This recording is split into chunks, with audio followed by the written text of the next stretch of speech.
Hello and welcome to the Leaders in Supply Chain podcast. I am your host, Radu Palamariu, Managing Director of Elcot Global. Our mission is to connect the supply chain ecosystem by bringing forward the most interesting leaders in the industry. And it's my great pleasure to have with us today Ken Allen, board member of Deutsche Post and CEO of DHL eCommerce. Ken has been with DP DHL Group for 35 years in various roles and capacities, and is well known in the industry for the turnaround he achieved as global CEO of DHL Express. Under his leadership between 2009 to 2018, the company reversed over a decade of poor financial performance and declining market share to become one of the most profitable transportation units in the world. For his work, he was named Germany's number one turnaround manager by a number of business magazines in Germany, as well as by A.T. Kearney consulting firm. The whole journey of the turnaround can be read in Ken's book, Radical Simplicity, which is available worldwide. Ken also ran the most international company in the world, as DHL Express hired people from virtually all countries in the world. And also during his tenure, DHL Express was voted consecutive years among the world's best places to work by Fortune magazine. So Ken, I really appreciate you taking the time, and thanks for joining us today. Thank you, Radu. It's a great pleasure to be here with you. Super. So let's maybe start by asking you a bit on the personal side. You've been with DP DHL Group for a long time, 35 years career. It's a hard question, but tell us your in a nutshell, right? How did you end up there, and also how is it after 35 years with the group? Yeah, well, just very quickly, I left school at 16, but I was back in 1971, and I was working in a number of local companies in the UK. But then in 1980, when I joined an international company called Albertabella, I worked in various locations, Sudan, Kuwait, Bahrain, Jamaica, which was very nice, Canary Islands, Monaco. And during that time, remember, this is quite some time ago, there was not the ease of communication there is today. And we always used DHL or one of its competitors to send our financial results into London. And I got to know in a couple of those locations the DHL guys. It was always a very friendly culture. And then I got told that there was some opportunities coming up. I was a qualified financial guy by that time.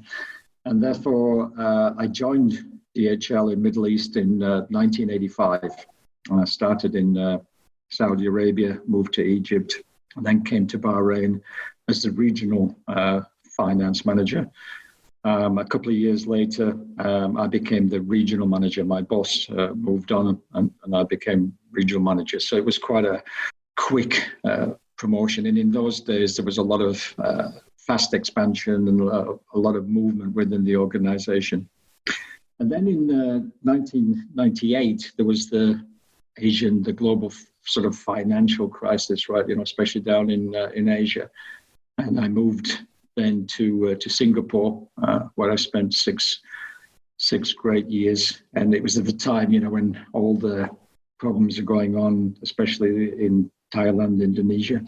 And that was quite an interesting point as well, because that really sort of helped cement my view on pricing issues. The currencies in some of those countries had dropped by so much. You couldn't cost reduce your way out of the problem. You had to be quite disciplined and aggressive on the pricing front. So 6 years looking after the whole of Asia, back in a finance role. And then in 2004, I was asked to go to be country CEO of Canada, which had just acquired a domestic company and running into problems, which was to become a bit of a story of my time in DHL.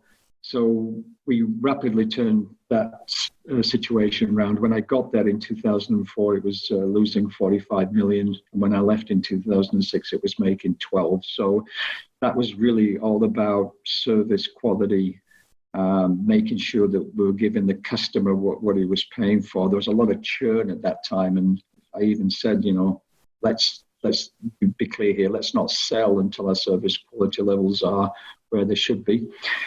After that, I went to Belgium in Europe to run in 2006 to run what was called EMEA, Eastern Europe, Middle East and Africa, which was a big region, 88 countries, 12 time zones, but a real entrepreneurial spirit.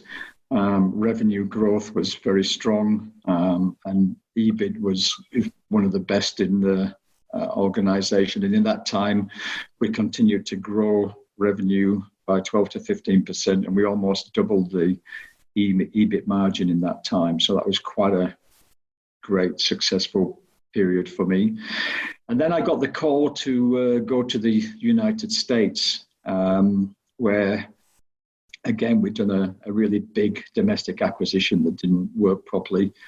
And when I got there, we were losing over 100 million a month, which is quite something. In fact, one of the stories I tell is that the 1 month we'd lost about 160 million, and the finance guy told me, well, it was 4 million better than forecast. So I said, well, doesn't help us too much.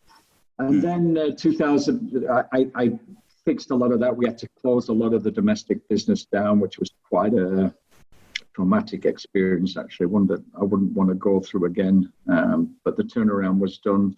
And then 2009, my boss, Frank Apple, asked me to become the CEO of the Express division, which I did from 2009 to 2018. And that's a big part of my book, Radical Simplicity, just showing in there a balanced scorecard as to how we improved on all metrics.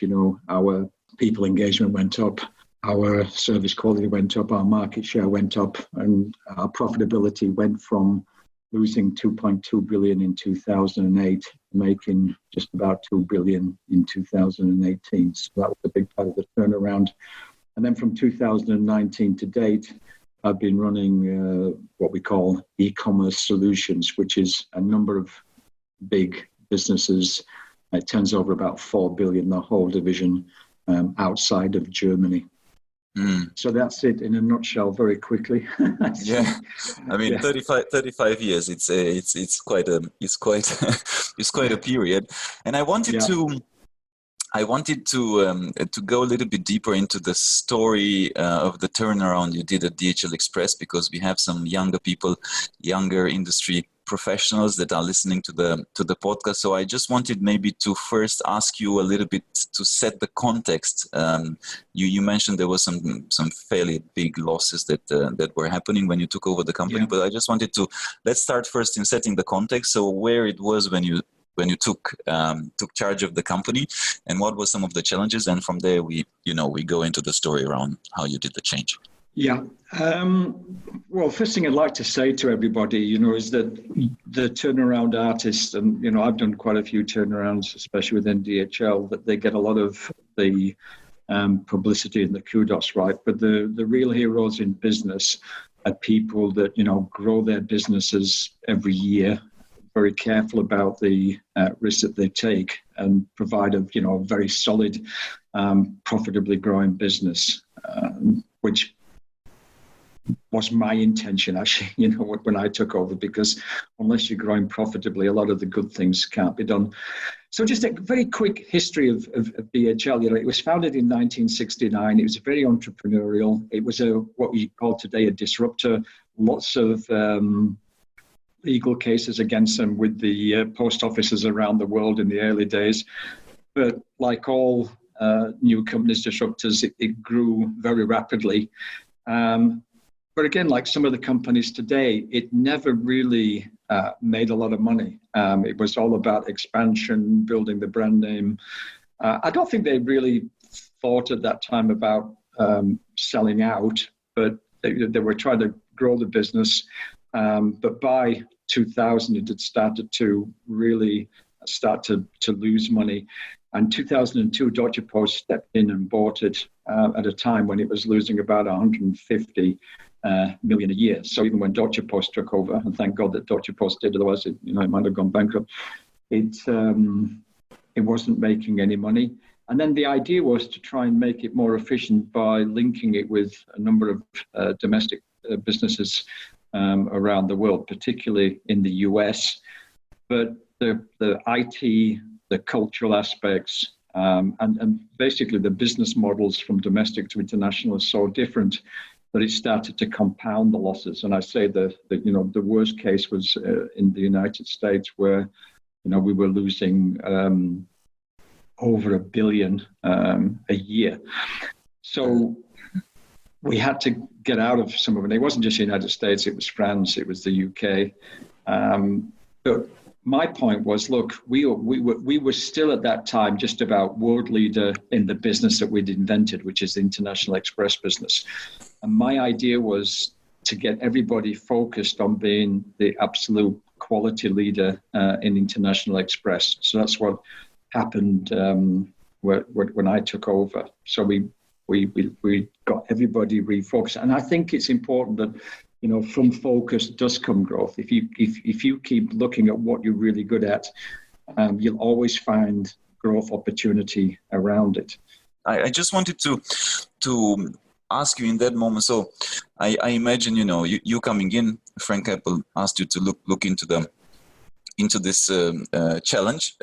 Business, I think you were mentioning, it was losing 2 billion plus at that point in time.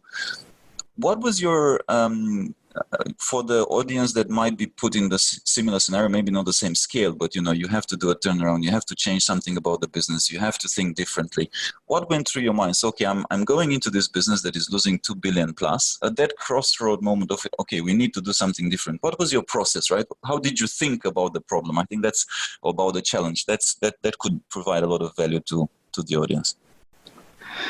Yeah, well, I think you've got to, like I said, you have to look at what is your profitable core. What really drives your economic engine? What are you best in class, best in the world at?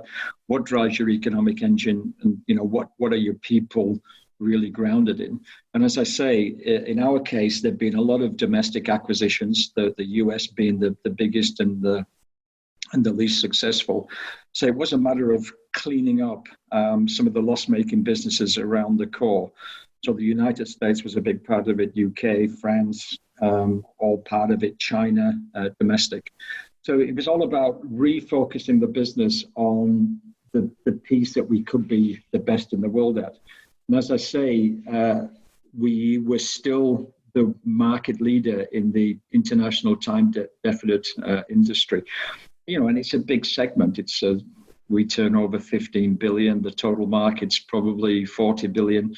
So it's something that if you are efficient, if you are the best in the world at it, then you should be able to make a good profitable return on it. And I think, I come from a finance background, and I always say to people, revenue is vanity. A lot of people are trying to grow the business for the sake of growth. Now, when you're a young startup and you're trying to attract capital, then revenue growth is very important. But I think in a more established business, revenue can be vanity, and you see people chasing revenue for the wrong reasons. EBIT is sanity, and cash flow is reality. So you've got to make sure that the cash that you're investing in is going to give you that kind of return. Also, in your core business, if you are excellent quality, really good quality, then you can charge a bit of a premium. I'm not talking 10, 15% premiums, but you can charge a bit of a premium on your product. And that's what funds the ability to, make a reasonable margin. So, we went from losing money in 2008 to making a margin of over 12% in 2018. Which I think is the kind of target that you should be looking for. And then I think the people that work for you, they also know what you can be good at. And therefore, as I traveled around pretty extensively around and I was in a fortunate position as well, because by the time I became CEO, I'd run Eastern Europe, Middle East and Africa, I'd run the US, I'd run Canada. So, and I'd been to virtually every region and over 112 countries around the world, so people knew me. But when people know where you're going, and they know that they're excited with the International Express business, and they could see some of the mistakes that we've made, it's amazing how people all pull together and really start to drive you towards your goals. And that's a big part of what I say in my book, Radical Simplicity. Simplicity doesn't mean easy. Simplicity means that, you know your business intimately. You're an expert in it. And therefore, you can tell everybody within the organization in a quite a straightforward way, whether it's a courier or a country manager, you know, exactly what we're trying to achieve, exactly where we want to get to. And that brings a lot of people along with you. Mm. And also, just let me just add one thing there. So also in those domestic businesses, most of them which were acquired, we didn't have the right kind of skill sets. You know, it was like a lot of acquisitions. As soon as you acquired the company, the management left. It's very difficult, honestly, to integrate IT systems and cultures, especially if they're quite sizable companies. And therefore, people who are working there, they realize that the management doesn't have that level of expertise. And that is not a great motivator for people. When they know that you are really laying out what you're going to do and they know that you can achieve it, they all come on side, and motivated people is the biggest driver of, you know, great service quality and loyal customers. Yes, for sure. And I think you specifically have this. I think you devote a chapter, and I mean it's ultimately the heart of every business. People are the heart of every business. So you say people drive profit, and also I know that you invested in your people, and that paid off big time by all the key metrics that you mentioned: market share, EBITDA, customer satisfaction, and then also a very, very good indicator, and maybe the best indicator is employee satisfaction, right? Because that has consistently increased, and I've seen reports over the last 10 years in DHL Express, and that's why also you've been awarded all those great awards in terms of great places to work. Tell us a little bit more about that. I know that you also created certain trainings that everybody in DHL Express went through. So maybe if you can expand a little bit about your thought process around it. Yeah. Well, I think just let me make a point to get into the people, right? I mean, to get people rallied around, it's not just going to be around profit, right? I mean, everybody wants to make profit, right? Because they know that that's the way forward. But the big rallying cry that we always have is around customer. I think it's very, very important that people are customer-centric. When I go to a town hall anywhere within DHL, I ask the question, who here is in sales? And I ask the question until everybody in the room puts their hand up, right? Because at the end of the day, the purpose of a business is to create and keep a customer. And if you can get everybody in the organization to realize that, you know, we're here to fulfill customer needs. And if we do that, you know, then we'll grow, and we'll grow profitably. It's a much better rallying call than profitability, or even to an extent in service quality. You know, we want the service quality for the customer.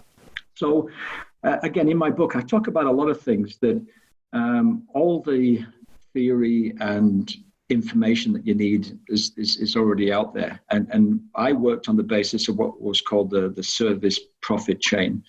And in our example, we broke it out into 4 pillars.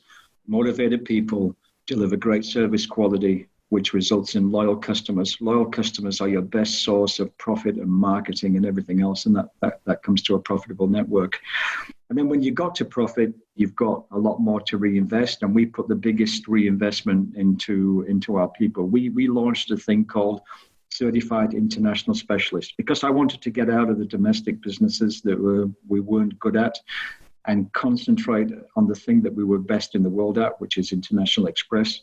I wanted everybody to be a certified international specialist. And this was at the beginning of the turnaround in 2009-10, end of 9, beginning of 10, where we were still marginally profitable. And this thing, was going to cost us over 100 million of investment. But I just thought it was so important to reinvigorate the culture, get everybody behind the vision, and then move it all along. And yeah, in my book, I put in there the balanced scorecard, and just a couple of examples. But on the motivated people front, employee engagement went from 63% to 88%. And one of the things that I was really proud of was that the knowledge of strategy went from 56% to 88% as well, which is, very unusual in a business like ours, where we have a lot of frontline blue-collar workers. In 2018, we were sixth best place to work. By 19, we've gone up to 4. Great service quality. Our transit time achievement, all faults, went from 94 to 96. We won over 200 customer service awards. And our market share went from 29 to 38, and profit increased as well. I think, profit, obviously you keep it at the back of your mind at all times, but profit comes from doing all the other things in absolutely the right way. And I think just a great thing for anybody, the service profit chain. It's so easy to explain to everybody the simplicity of, motivated people delivering great service quality. And motivated people deliver great service quality for 2 reasons, and these are not always obvious. Number one is that motivated people follow process. They follow process because they know systemically the network works. You're going to put a shipment into the network in Singapore, and it's got to come out in Montevideo, Uruguay, right? So everything's got to be right. The export documentation, customer contact details, and everything like that. So they know that if they follow process, it's going to give the customer what he wants. On those rare occasions where things sometimes go wrong, motivated people have such empathy for the customer that they want to work together as best they can to fix that problem immediately. And then this gives us great feedback to improve the service quality as we go along. So these are the things that really contribute. And loyal customers, as I say, they're your best marketing and they're your best route to profitability. And what I always say is you need to look in every business that you go into at all your customers and look at what we call customer churn. Why are customers leaving you, right? And everybody's trying to get more customers coming in to cover any churn that they have. But the most important thing in a service business is to look at why any of your customers are churning. Never lose a customer unless you absolutely understand the reasons why. Because when you start to dig into that and you speak to your customer service people, you find those elements of your business that you can improve and consistently make better. But that, in fact, in DHL, we coined a phrase, insanely customer-centric, because we wanted to make people realize how important customer was, and then, to really feel upset if we ever disappointed or let down a customer. And all that. And when people start to feel like that, it's almost like a virtuous cycle. And one of the things, when you talk about great places to work, that wasn't something that was launched from the center. That was a number of individual countries saying, wow, we really believe now that our processes, our commitment to people, the things that we do, we have appreciation weeks, employee of the year, that like everybody does, but then we have DHL's got talent, DHL's got heart. They said to themselves, right, we can put ourselves up against the best, not just in the industry, but the best in class in any country. And that's how we started winning the HR awards. And it was the same in customer service. We have a great customer service lady, and she works out of Singapore, called Pat Tan. And, when she came to us, she took us to American Express, HSBC, to see what their call centers look like. And eventually, over time, our processes improved to an extent that they started to come to see us. We started applying for external awards to judge ourselves in each country against the best in class. And in 2018, we won over 200 awards. And again, that builds on the motivated people aspect and really makes a difference. I think when you talk about becoming world class, it's when the great people in your organization start to feel so confident about what they're doing that they're putting themselves up for those kind of awards and really believing that we've got best in class systems and processes. And wanted to, because one of the indeed incredible. In my opinion, I think a lot of people that are listening would agree. It's incredible that in a business like yours, where you indeed have, quite a few blue-collar career type of workforce, the fact that almost 90% of the workforce would declare that they have a very clear understanding of the vision, that speaks massively about what the book is all about, right? It's radical simplicity, because in reality, we both know, a lot of our listeners, a lot of companies are out there, and even if you look at their values and mission and vision, and sometimes on the walls, you're kind of scratching your head like, what does it mean? Because it's so complex, it's so complicated.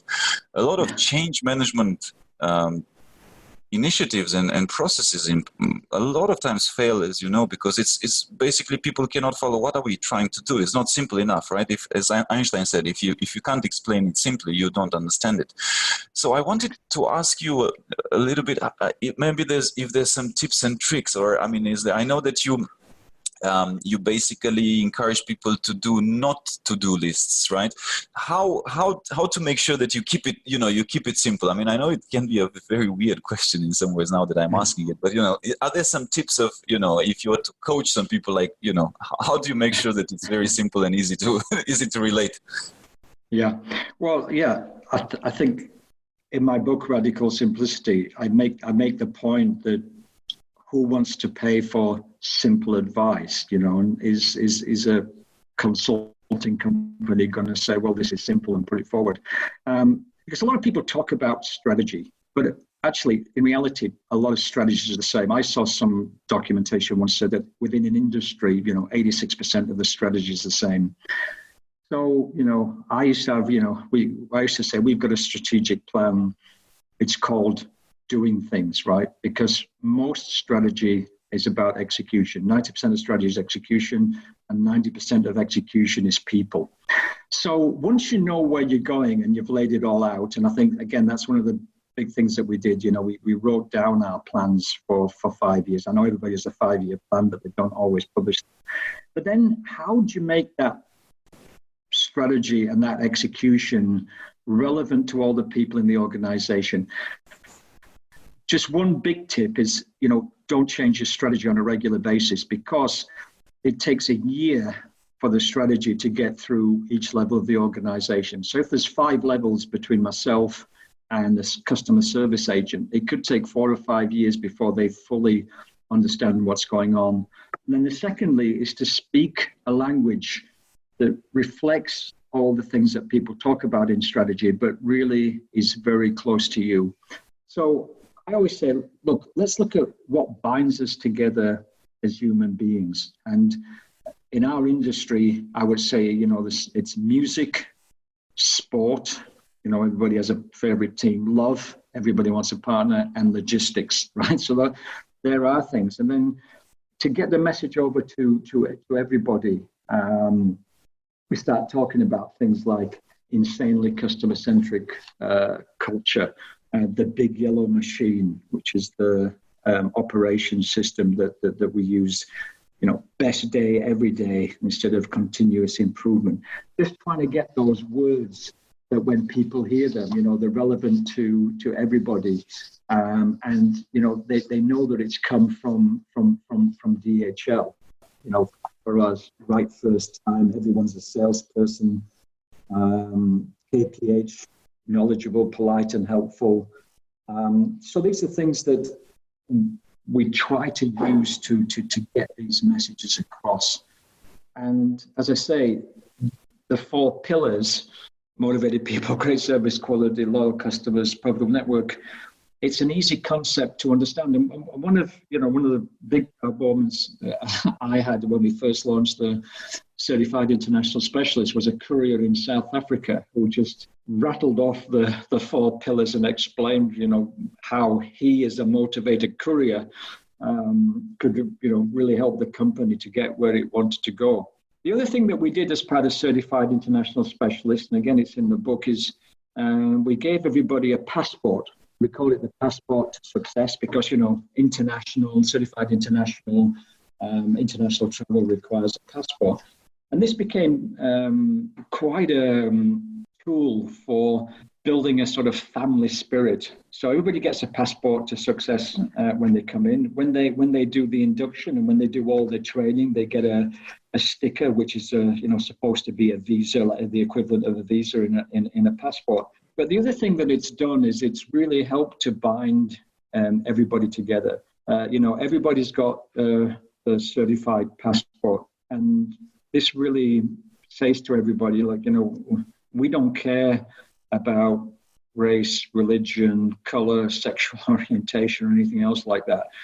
If you carry the passport and you really care deeply about our customers and you care deeply about your colleagues that you work for, then that's a great statement to the whole world.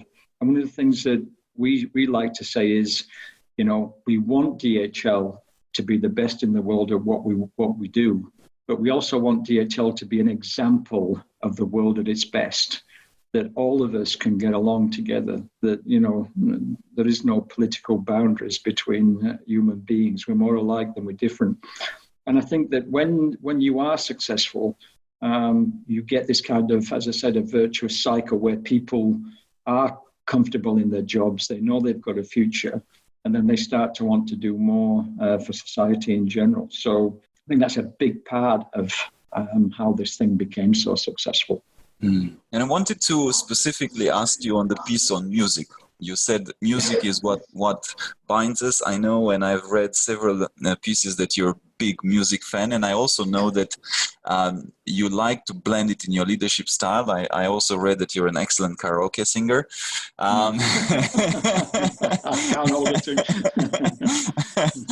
So tell us a little bit also about that. What kind of, obviously songs are good to keep things simple, right, and transmit a message. So maybe share with the audience a little bit how you use music in your leadership style. Well, again, it's the same thing, so in Express division, we're over 100,000 people, and a good 90,000 plus of those people are real frontline people working in the hubs, customer service, courier, and enjoyable for us as well. So for each pillar, we just wanted to try and get the message across in a different way. So we had a lot of old advertising campaigns that use music as well. So the one that DHL was really well known for, especially in the 80s, was Ain't No Mountain High Enough. And that song was almost written for a company like DHL, if you need me, call me.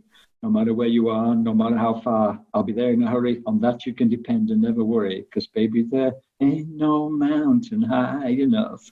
And what we said to everybody was, this is the thing for motivated people. There's no mountain high enough. There's nothing that we won't do to satisfy our customers and keep them loyal.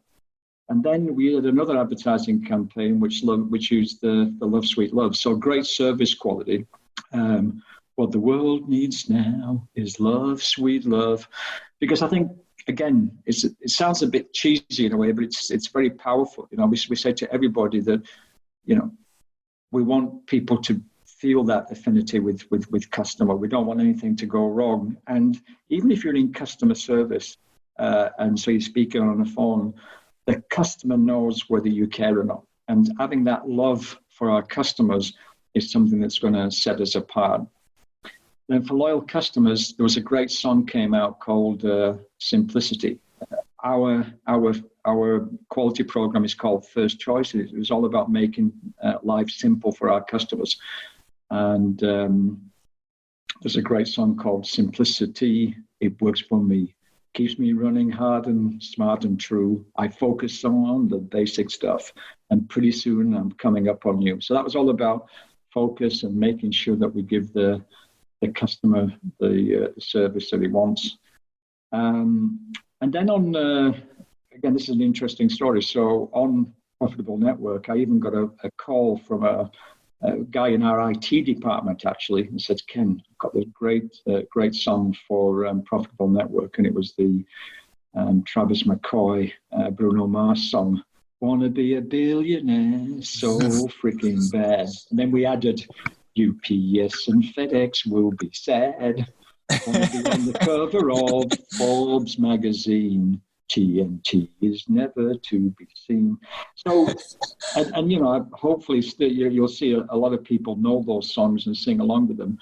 And also, one of the things that really moved me once, I was coming home on a flight and I saw Lady Gaga in concert at Madison Square Garden.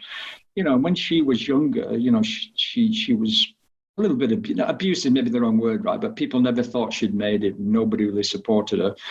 And here she was, she'd sold out Madison Square Garden. And she turned to the audience and she said, "Don't let anybody tell you that you're not good enough, that you're not smart enough, you can't sing well enough, that you can't dance well enough. You just tell them you're a goddamn superstar and you were born this way." And I think she's right. I think in every person, there's that ability to be a superstar. And also from our perspective, what I told all my managers is, look, if we want to be the best in the world in our business, everybody who works for us has got to be a superstar in our industry. So our courier has got to be the best international express courier in the world. Our customer service agent has got to be the best international customer service agent that there is. And when you start to think about people as being superstars, then the whole way that you manage changes. The days of command and control are gone. And it's all about educating our people, developing them, spending time with them, making sure that they've got all the tools and the capability and the great certified international training to be absolutely the best. And I tell all my managers, and it's written down in the documentation and everything else, 70% of your time out in the field, visiting customers or motivating our people. And wanted to ask you, and by the way, I love the songs, and I'll check out the edited version that you just mentioned. I think I should be able to find it on YouTube. That's very creative. I'm sure that maybe the companies you mentioned may or may not have liked it, but then again, it's very. I love. Listen, one thing I'd say to everybody as well is, in my mind, business is a sport, not a war. It's a sport. We want to win. We want to be best in class, and but we get on well together. We learn from each other. I learned a lot from FedEx and UPS for sure. All of them great companies. So I think most people see that in the spirit that it's meant. Yes. And so I wanted to ask you on the topic of leadership. I think it's a big word. It's a buzzword as well. It's a word that means many things for many people, and but what does it mean to you? And I know that's also part of the framework that you highlight in the book. What does it mean to you, leadership, and to be and to make a great leader? Yeah. And this is my view, right? So different people might have different views, but I really believe that, first of all, a leader has got to be an expert in his field.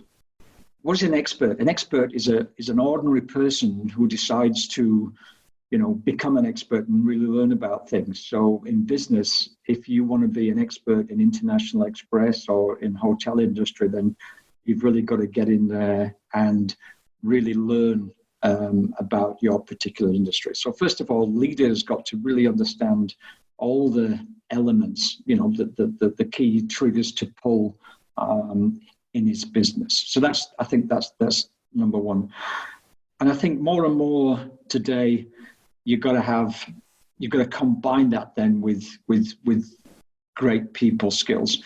And those people skills will be different for each individual. There's no point trying to copy necessarily somebody else's style, but you've got to have an affinity with people, especially in a service business like logistics is. You've got to go and convey your message to them, let them see where you're going, but also listen to them as well. And then show people that you can get things done, that you're an executor. I mean, a lot of times the ideas are right and they're easy to see, but a lot of times in life, there's not a lot of people that can actually execute and get things done. So I think on your way to becoming a leader, you have to take on a number of roles that show to everybody what you can do. So for example, when I moved from Singapore as a regional finance person of a big region to Canada as a country manager. In certain ways, it was a lateral move, but it helped me to show my ability to execute in a pretty sizable country and get things done. And there was also a lot of people involvement there, very unionized environment when I was in Canada. So we had to get around and we had to talk to, all our people as well. So I think, first of all, as I say, again, be an expert, develop those people skills, and show that you can execute. Leaders get things done at the end of the day. Yes. Wanted also to ask you on the industry a little bit, because, the express industry, nowadays you have a little bit of a different playing field almost developing, right? With people with some players not playing by the normal rules, and when I say that, I mean the Alibaba and the Amazon, and this huge marketplace and e-commerce giants. How do you see the express industry moving forward in the next years to come? More from a next 3 to 5 years perspective. What's your thoughts on it? That's a great question, and one that's raised a number of times. So, first of all, when I think about Amazon and Alibaba, right, people say, they're actually big customers of ours as well, right? So, the first thing I always say is, where would the parcel industry be today without Amazon and Alibaba, right? So, first of all, they have really helped revolutionize the change in the retail industry, not necessarily in the logistics industry to start with, right? But they've really pushed that change in the retail industry, and they've created this demand for so many more parcels and deliveries than the industry, the old industry, would ever created itself. So when you look at them, have a look at the positive aspects. And the other thing is, then that led to the growth of e-tailers, like H&M, ASOS, all the other people that sprang up to sell online. And then on top of that, they've I wouldn't say forced, but they've encouraged just about every single brick and mortar retailer as well to create an online presence, to have things delivered online. So Harrods and Sainsbury's and all these big companies now, they have an online presence, so that they don't lose out too much to these companies. So they've created a great environment for logistics companies to step up. Now, the difficulty is, and you saw it in particular with Amazon, that they have these massive peaks, and it's difficult for a traditional player to be able to deliver some of those peaks to the service levels that are required. And also economically, you can't build your network to the level of your biggest day of the year, although I should be under capacity for all the other time. So I think there's a symbiotic relationship there that, Amazon, Alibaba, JD Logistics, all the others, right? They'll work together with the traditional players, and then they'll do some areas that they think they can do better themselves. But there's going to be enough business for everybody, because they're creating a transformation from people going to retail outlets to people going more and more online. So the volumes that are being generated are going to go up, and all the established players should be able to compete in that market. But that's not the only businesses that we have. So we've got a base load of business plus the e-commerce stuff that's coming in. The other thing as well is that e-commerce is not just a to-see phenomenon. It's not just to an individual consumer. A lot of business to business now is being transacted online. And so that generates an opportunity as well. I think overall it's going to continue to grow, maybe even at one point exponentially. Because if you look at it at the moment, especially on the international market, a lot of it is relatively low weight, relatively low value. As people become more used to shopping online, the the bigger and bigger stuff, the more valuable stuff will start to move onto online as well, because the service quality and the efficiency is there. And therefore, for logistics companies, it's going to continue to grow. At the end of the day, Amazon and Alibaba still very much, especially Alibaba, in the sort of marketplace brokerage type of environment. I think we have to make sure that our digitalization and service quality is right up there, and we get our fair share of continued growth. If I look at my previous role in International Express, I think it'll be a long time before any of those marketplaces have a global network of any size. Yes, they can do maybe China to Hong Kong, Taiwan, and a couple of other places, but to have a global logistics network like DHL, FedEx, UPS have going to take a long time and a lot of investment. There's a lot of dedicated airline relationships with all the customs authorities around the world. So, and that piece is growing faster than the domestic e-commerce. So I think for the next 5-6 years, we've got a good growth trajectory. Final question from me, Ken, and it's something that I like to ask for maybe the students that are coming up and looking forward to a long and very successful career in logistics like yourself. What would be some of the key pieces of advice that you would tell them that would help them a lot in their career? You mentioned on the leadership piece, on the soft skills piece, but maybe if you have some other nuggets of wisdom, let's say, that you would give. My number one thing to everybody, when I look back earlier in my career, especially as a fixer, what I didn't pay enough attention to, and what I came to realize later on, is just realize the total importance of customers. So whatever functional role you're in, realize those immortal words. The purpose of a business is to create and keep a customer. And I think so often when you're in a functional role, or even in a general role, sometimes you obviously keep in the back of your mind about customer, but you've got to build a situation where you realize that your growth, your profitability, everything is dependent on customers. And therefore, early in your career, just make sure that no matter what business you're in, that you take time and you ask your boss or whoever to link you to a customer, to give you responsibility for any of them, no matter what their size, so that you keep close to them and what's going on in the market, because that's going to be the whole basis of your success and growth going forward. And then I'll come back on that motivated people thing. Just again, whatever business you're in, takes some time, whether it's once or twice a quarter. It doesn't have to be a regular basis, but go out and sit down with frontline people. So like for my business, going out with a courier just shows you so much. Sitting down with the customer service agents and listening to the kind of calls that they're getting just tells you so much that you don't see from a P&L account or from general discussions.